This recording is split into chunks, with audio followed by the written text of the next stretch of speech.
All right, Thursday morning, a beautiful day. I'm going to get out and do something. So let's go over this quiz quickly in my Econ Lab. You can do the homework on your own because basically everyone gets the homework almost perfectly correct each time because you can do as many times as you want. And same thing with this quiz. I'll just go over it quickly. You should be working on your paper. And again, if you're looking at doing your research paper, want to do a good job, use definitions and themes from the textbook in your paper. Write the paper and then go back and look at where the textbook, look at the textbook, go through some of the terminology, see if it can be applicable to use in your paper the correct way. Ask me if you have any questions, but show me that you can use economic jargon from the textbook in your paper.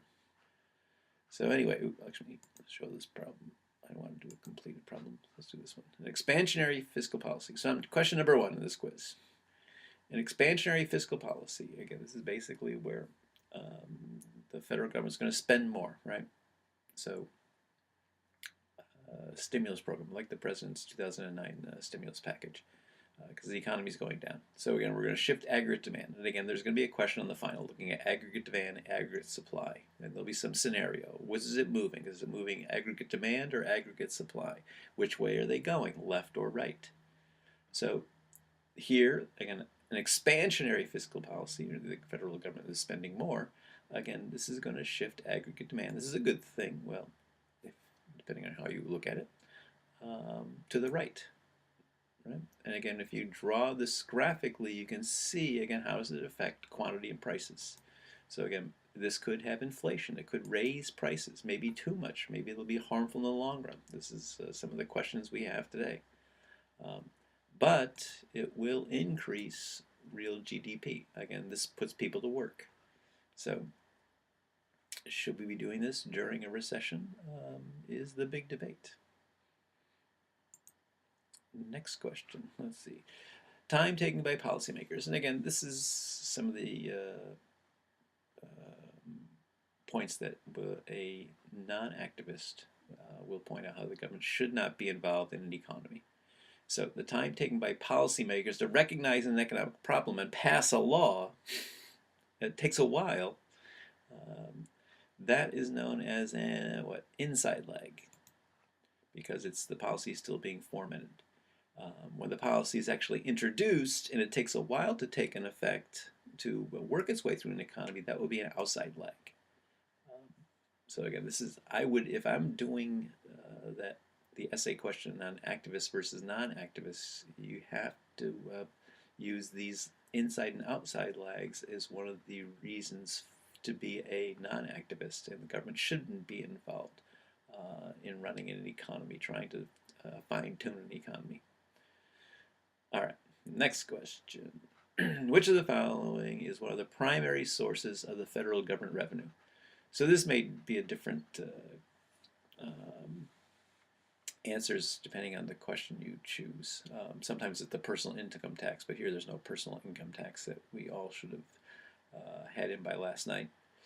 So the next thing is, out of your paycheck, what comes out of your paycheck? And again, not an excise tax, not a corporate income tax, not an estate tax. It's a social insurance tax, right, where you pay for Social Security. That is a large, it's basically the federal government is forcing you to pay into your retirement account. That's how some non-activists will look at it. All right, next question. Automatic stabilizers, right? When you see automatic stabilizers, this is if an economy has a quick downturn, right? We have these government programs in place in states and the federal government where if you lose your job, you get unemployment insurance, you can get food stamps. There are all kinds of programs, state and federal programs, that will help you keep some income. So because these automatic stabilizers, states that have more generous unemployment insurance, right? And again, this is unemployment is run by the states.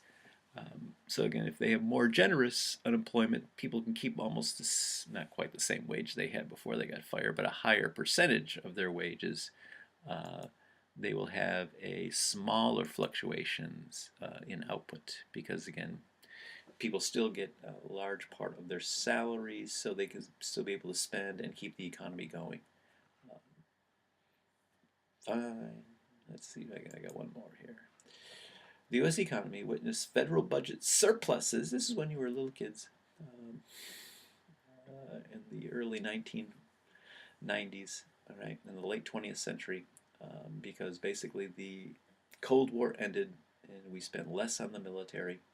Um, the economy is doing well, so revenues were really up for the federal and local government, and this was under a Democrat, President Clinton. So when Hillary runs, she will be making this point. So with a lot of Democrats, was it just though a was it because of the Clintons' policy making, or was it because of the business cycle and the historical times? That's up for debate. But President Clinton had the last budget surpluses where we again took in more money as the federal government than we spent as the federal government. So let me submit my quiz, make sure I get everything right. Did I get it? Yeah, I got 100%. I'm so smart.